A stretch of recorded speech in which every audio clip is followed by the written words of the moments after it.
একটা স্টু, এই table স্পুনের 1 spoon দিলাম, একটা তেজপাতা দিয়ে দিলাম, দারচিনি দিলাম, 2টো এলাচ দিলাম, আর কয়েকটা গোলমরিচ দিলাম। হ্যাঁ, এই হলো আমার ফোড়ন।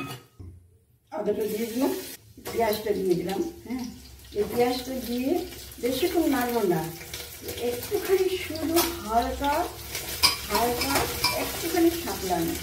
এর মধ্যে রসুনটাও দিয়ে দিলাম, এবার আলুটা দিয়ে দিলাম, গাজরটা দিয়ে দিলাম, পেঁপেটা দিয়ে দিলাম, বিনসটাও দিয়ে দিলাম, কাঁচা লঙ্কাটা দিয়ে দিলাম, এই হাফ লিটার জল দিলাম, পরিমাণ মতো নুন।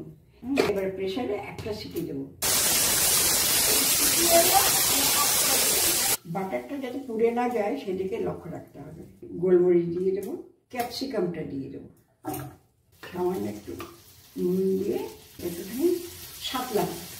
প্রেশারের জিনিস বলছি,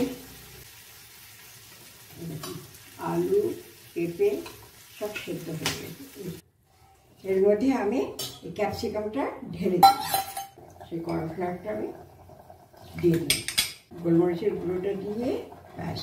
টমেটো অবশ্যই দেবেন, 2টো টমেটো দেবেনই, টমেটো না দিলে স্যুপের কোনো মজাই নেই। হ্যাঁ, এটা হলো ভেজ স্টু, আর হলো আপনি চিকেন দিয়ে করলে এইটাই চিকেন স্টু হয়ে যাবে। এই ফর্মুলাটাই হবে।